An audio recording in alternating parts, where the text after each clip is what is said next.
Before we begin, let me ask you something. Have you ever stood at the grave of the person you loved the most, only to find out you never really knew them at all? That moment when your world collapses, not because they died, but because of the truth they left behind. This is not just a story, it's my life. And everything changed at my husband's funeral. If you've ever been betrayed in silence, stay with me. Subscribe to the channel and tell me in the comments, where in the world are you watching from?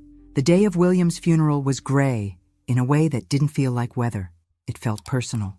The kind of sky that presses down on you, reminding you how alone you are, even when you're surrounded by people. I arrived at the church early, too early. I had spent hours choosing what to wear. Dark, conservative, respectful.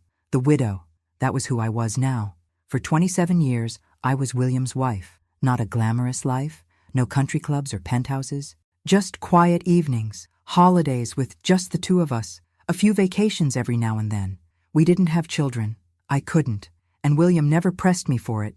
He said I was enough. He said that often. He also said he had to travel for work. For 6 months out of every year, he worked in another state. Logistics and consulting, he told me. Corporate contracts. He hated technology, avoided phones, said he was old-fashioned. I believed him. When I stepped inside that church, I didn't expect to see unfamiliar faces filling the pews. I assumed they were from his work, friends I'd never met, but something felt off. People weren't looking at me with sympathy. They were looking at me like I didn't belong there. Then I saw her, a woman around my age standing stiff at the front, dressed in black like me, but with a grief that was angry, not broken.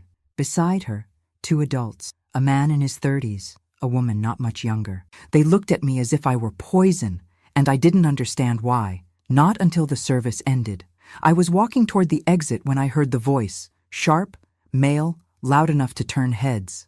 Unbelievable. She has the nerve to show her face here. I froze, turned. The man, one of the grown children, was pointing at me. His mother, the other woman, grabbed his arm, but it was too late. The words were spilling out. You ruined our family. You were nothing but a mistress, and now you want pity? Mistress? Laughter, scoffs, murmurs spread like wildfire. I couldn't breathe. I looked at the woman. Her eyes weren't confused. They were full of pain. She knew who I was. She knew, and yet I had no idea who she was. I opened my mouth, but nothing came out. My legs carried me out of the church, my heart pounding so loud I couldn't hear the world around me anymore. Later that night, I sat alone on the floor of my living room. Lights off, shoes still on. I didn't cry. I couldn't. I was frozen in a kind of shock that made time slow down. William had a wife, another wife, children, a life. The 6 months away each year, that was them. And me? I wasn't the wife. I was the other woman. The thing is, I had no idea.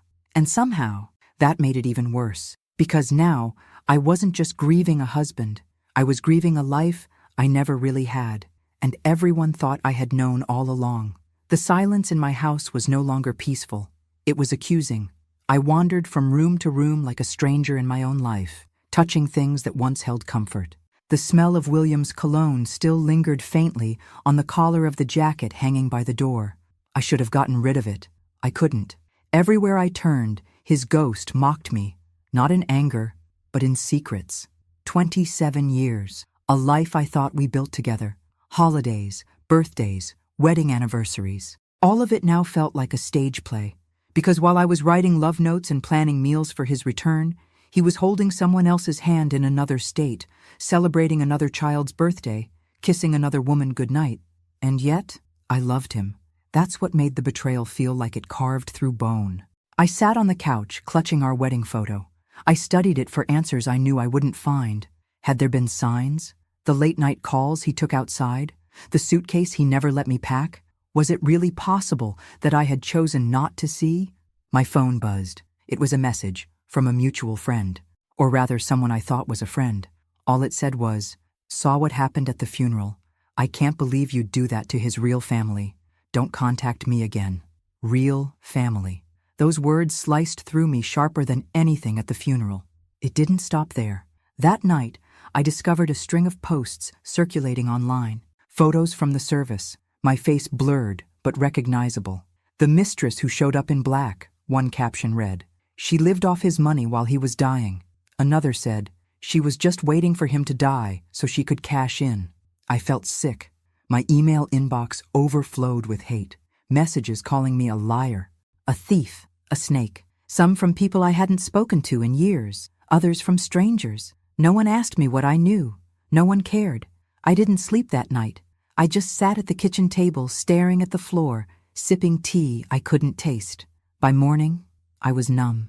And still, a part of me clung to the smallest thread of hope. Maybe this was all some misunderstanding. Maybe Helena had misunderstood William.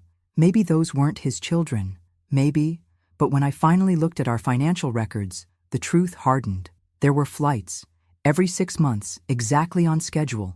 Regular wire transfers. A second health insurance policy. Rent paid on a home I'd never seen.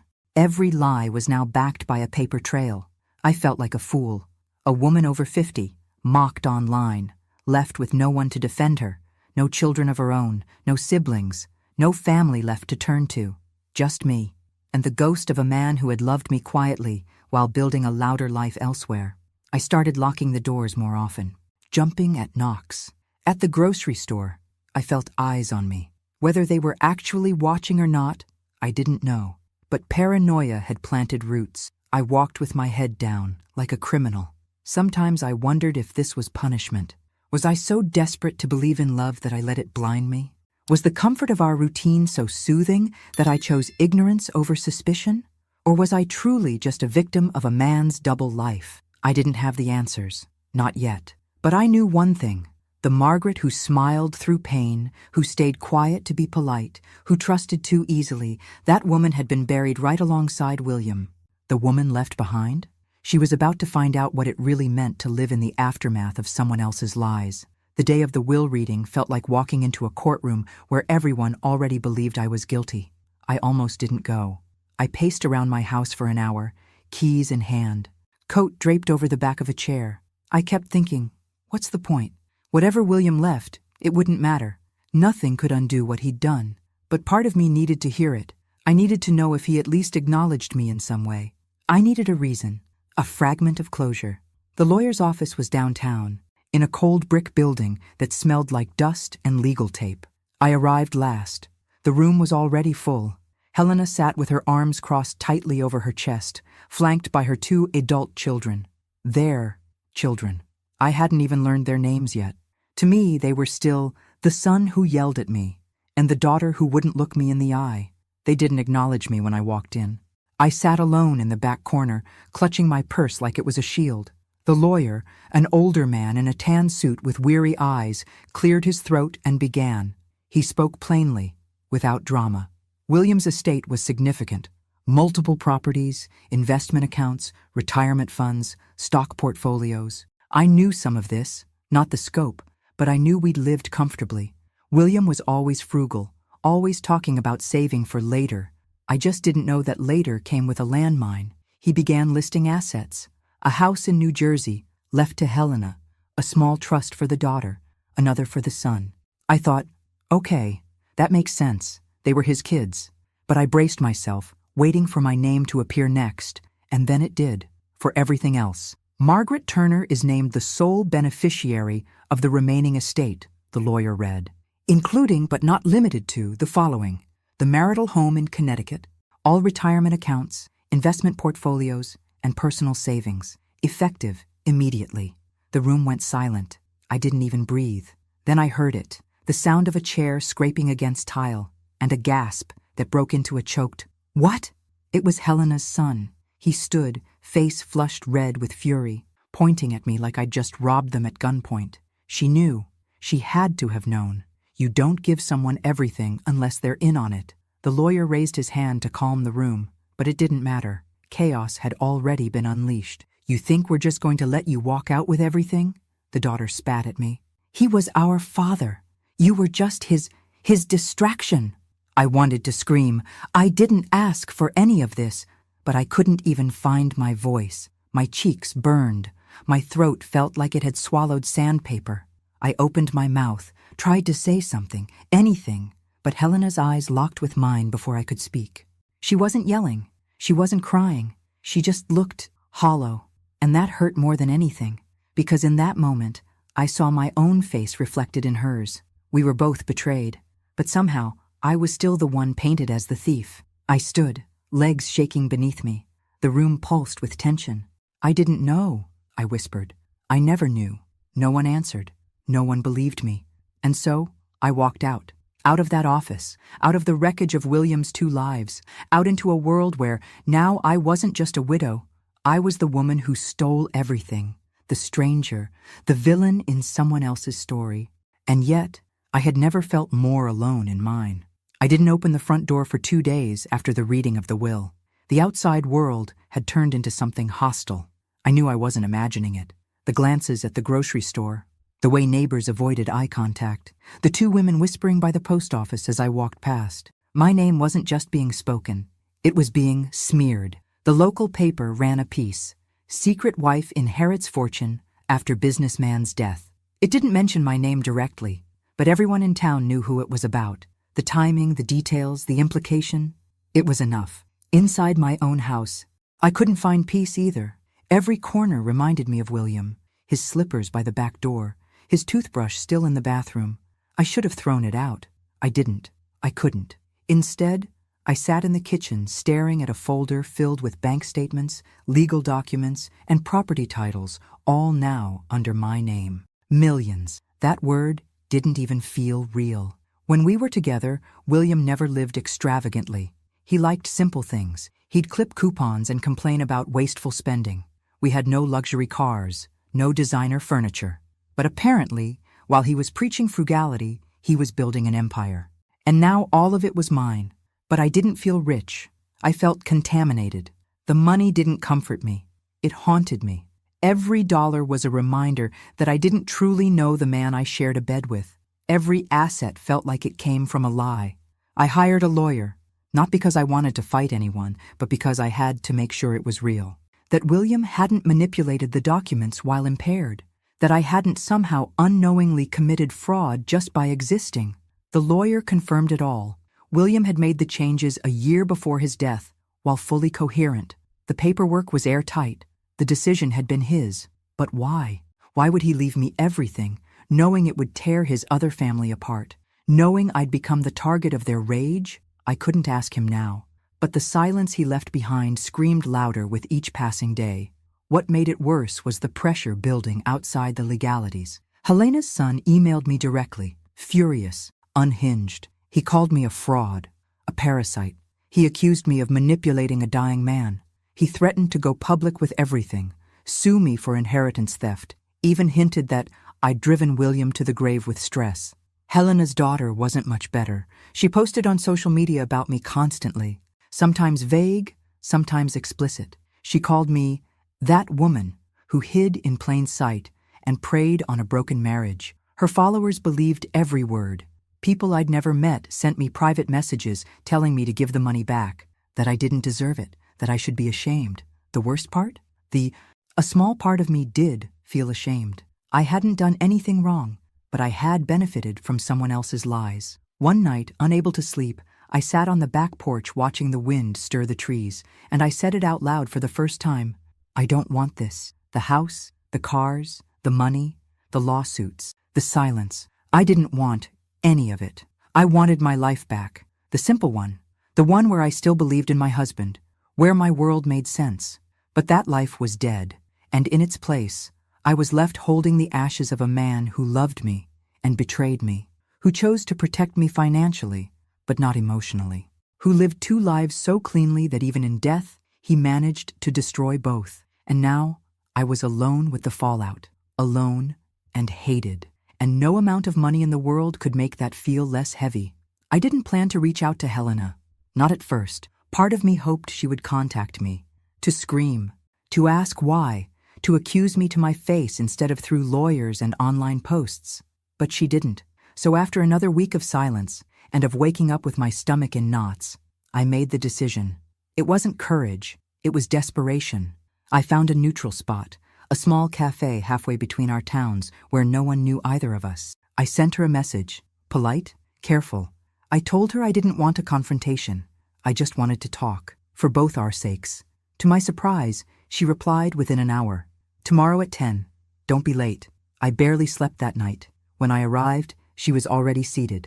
No makeup, dark circles under her eyes. Her hands folded tightly in front of her, like she was holding herself together through sheer will.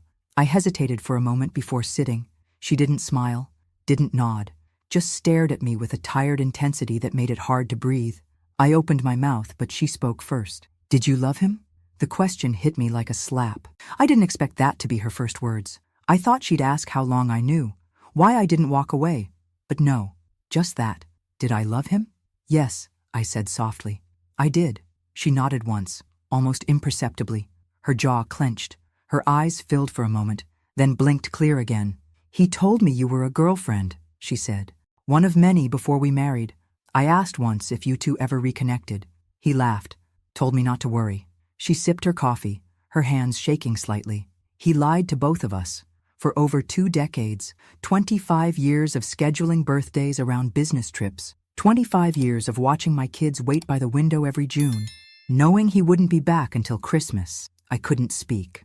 You know what hurts the most? She continued. Not that he left everything to you, not even that you didn't know about us. It's that, for all these years, I thought I was the only one being tolerated. But turns out, we were both being kept. The word sat heavy between us. Kept. I nodded, slowly. I used to imagine our future, I said quietly. Sitting on the porch together, old and tired, watching the seasons go by. I thought we had time. She let out a bitter laugh. Time. That man divided every ounce of his time like a chessboard. Holidays were always the hardest. And now? Now my children hate me because I didn't fight harder. They think I let this happen, that I wasn't enough. I looked up. Helena, I swear to you, I didn't know. Not 1 minute. If I had, you would have left? She asked. Not accusatory, just curious. I hesitated. I don't know. I want to believe I would. But 27 years is a lot of memories to erase. She nodded again, slowly. Same. We sat in silence. 2 women, side by side, nursing identical wounds carved by the same man. Eventually, she pulled a worn envelope from her purse. He left this in our safe, a copy of his original will. Before he changed it, she slid it across the table. In it, she had been the sole beneficiary. I think he knew he was dying, she said. And I think, somewhere, he believed he had to choose. Maybe he thought leaving everything to you would make up for something. Maybe it was his idea of love. I stared at the paper. My name wasn't even on it. I didn't ask for the money, I said. I still don't know what to do with it. She looked at me, softer this time. Neither do I. We left the cafe without a handshake. No hugging, no closure. But as I walked away, I felt something I hadn't felt in weeks. Not peace, not forgiveness, but understanding. And maybe, just maybe, that was the first step toward something that resembled healing. I didn't plan to reach out to Helena. Not at first. Part of me hoped she would contact me. To scream, to ask why, to accuse me to my face instead of through lawyers and online posts. But she didn't. So after another week of silence, and of waking up with my stomach in knots, I made the decision. It wasn't courage. It was desperation. I found a neutral spot, a small cafe halfway between our towns, where no one knew either of us. I sent her a message, polite, careful. I told her I didn't want a confrontation. I just wanted to talk, for both our sakes. To my surprise, she replied within an hour. Tomorrow at 10. Don't be late. I barely slept that night. When I arrived, she was already seated. No makeup, dark circles under her eyes, her hands folded tightly in front of her, like she was holding herself together through sheer will. I hesitated for a moment before sitting. She didn't smile, didn't nod, just stared at me with a tired intensity that made it hard to breathe. I opened my mouth, but she spoke first. Did you love him? The question hit me like a slap. I didn't expect that to be her first words. I thought she'd ask how long I knew, why I didn't walk away. But no, just that. Did I love him? Yes, I said softly. I did. She nodded once, almost imperceptibly. Her jaw clenched. Her eyes filled for a moment, then blinked clear again. He told me you were a girlfriend, she said. One of many before we married. I asked once if you two ever reconnected.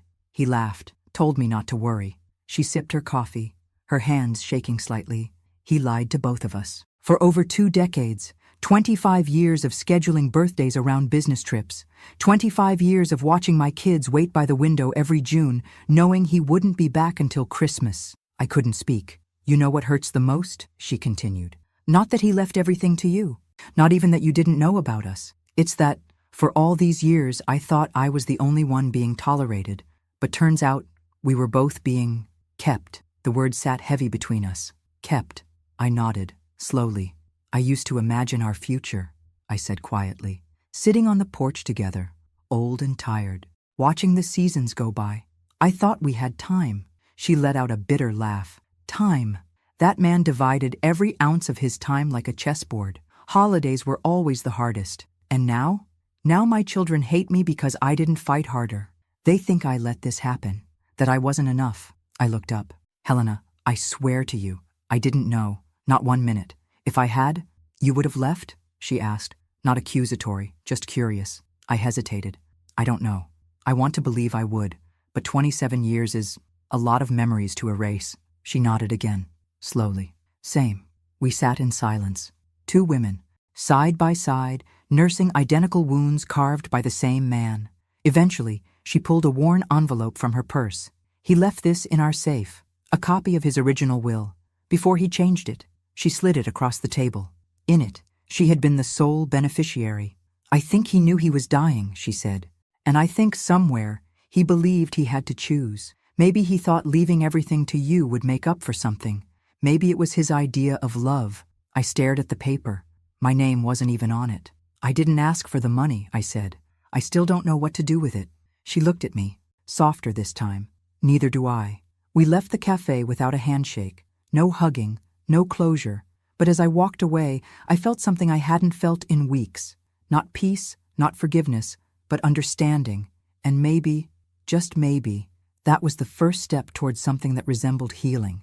I didn't clean the garage door. For 3 days, I left the red letters smeared across the white panel, bold and angry, liar, like a brand on my soul.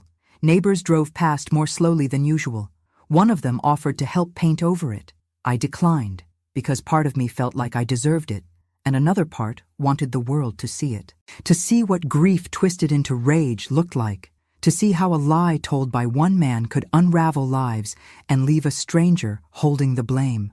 But on the 4th morning, I woke up and decided I was done carrying shame that wasn't mine. I bought paint. I covered the letters. And for the first time in weeks, I looked in the mirror and didn't look away. That same day, I made a decision. If they wanted to make me a villain, I would respond like someone they couldn't define. I would not react. I would not apologize for things I didn't do. I would reclaim my life, one act at a time. I increased the anonymous donations. I transferred money to food pantries, shelters, senior homes. I funded therapy for widows, quietly, silently. I wasn't doing it to redeem myself. I was doing it because giving away pieces of that poisoned inheritance felt like cutting out thorns from my skin. But of course, it didn't take long for word to spread. Helena's daughter posted screenshots from court filings. She's trying to buy forgiveness, one post read. Guilt money, said another. Keep your dirty hands off our father's legacy. Then came the formal court notice. Helena's children were suing me, contesting the will.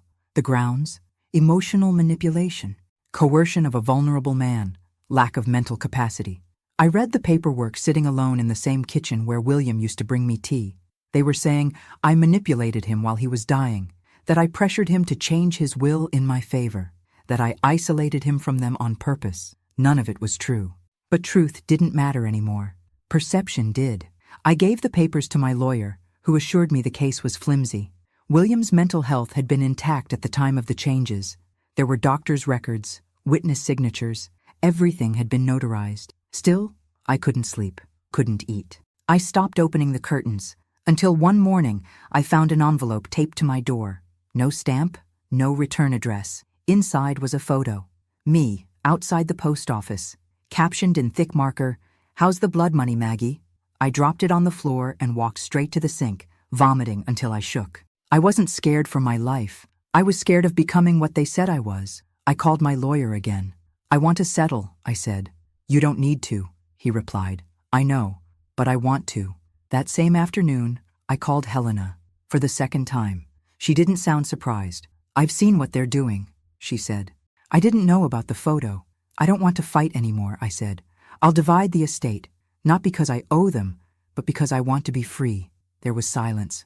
Then, meet me tomorrow. We met at the same cafe. This time, she looked different, tired still, but warmer, like something inside her had settled. She apologized for the things her children had done, not just the lawsuit, but the hate campaign, the posts, the rumors. They're angry, she said. They don't know what to do with it. I know, I said. Neither did I. We spoke for over an hour. About grief, about betrayal, about motherhood, and the absence of it in my life. Eventually, we reached an agreement, a legal, written, and private settlement. A portion of the inheritance would go into a fund for her grandchildren. Another part would go to a nonprofit in William's name. The rest, I could do what I wanted with it. We walked out of the cafe together this time. Still not friends, but no longer enemies. When I got home that night, I stared at the living room walls. For the first time since the funeral, they didn't feel like they were closing in. I still had no husband, no children, no old friends, but I had something better. A door that was beginning to open, and I was finally ready to walk through it. I didn't tell anyone I was moving. Not the lawyer, not the neighbors, not even Helena. I needed the quiet. I needed the clean break. Too many people had formed opinions about me based on things they didn't know. Too many faces looked at me with either pity or contempt. There was no in-between, so I packed my life in silence, carefully, methodically. I sold the house William and I had shared, our marital home, as the will called it. I couldn't stay. Every creaking floorboard felt like a lie. Every drawer I opened reminded me of a man who kept drawers just like he kept secrets, tidy, locked, and labeled. I donated most of our furniture, gave away things that no longer felt like mine. I kept only the essentials, photo albums, my mother's teacups, a few books, clothes. I left behind his things, all of them, not out of anger, but because they belonged to another life. I bought a small cottage 2 towns over. It was modest, with a white fence and a maple tree in the front yard. There was no legacy here, no whispers. I was just another woman moving into a quiet street. For the first time in months, I slept through the night. Mornings were filled with birdsong and the distant sound of sprinklers turning on. I started each day with tea on the porch. I didn't check the news, I didn't look at my phone, I just sat, breathing. The first time someone waved at me on the street, a jogger passing by, I flinched, but she smiled, just smiled. No suspicion, no recognition. It felt like a small miracle. I found the local library and offered to volunteer. The director, a woman in her 60s named Ruth, welcomed me with open arms. She didn't ask about my past. She just handed me a box of returned books and said, "Think you can alphabetize these?" I nearly cried.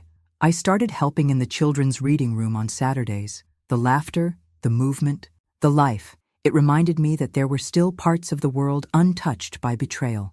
I adopted a dog, a mutt from the local shelter, medium-sized, golden with one floppy ear. I named her June, after the month everything fell apart, and the month I chose to rebuild. She followed me everywhere, slept by my bed, watched me with eyes that didn't judge. In time, Helena reached out. She'd heard about the move, asked if I was okay. I told her I was. Then, one Saturday, she came to visit. She brought cookies, not homemade, but from a bakery in her town she said I'd love. We sat on the porch, June at our feet, and talked for hours. Not about William, about books, about the news, about gardening, life. Her visits became monthly, then more frequent. One day she came with her grandchildren. They were shy at first, unsure, but June worked her magic, and by the end of the afternoon, they were playing fetch in my backyard and calling me Miss Maggie. I didn't know how to feel about it. I had never had children, never thought I'd get that title, but hearing it, tentatively, kindly, did something to me I hadn't felt in a long time, a sense of belonging. I didn't try to be anyone's replacement. I didn't offer advice. I just was there, present, patient, and maybe in that stillness, they began to see me as something other than the shadow in their past. I still got mail from old places, still saw articles pop up now and then. People don't let go of scandal easily. But in my new home, I was no longer the woman who inherited a fortune through betrayal. I was the woman who worked at the library, who adopted a shelter dog, who had a neighbor named Ruth and a porch with wind chimes. And in this quiet, gentle life, I started to feel whole again.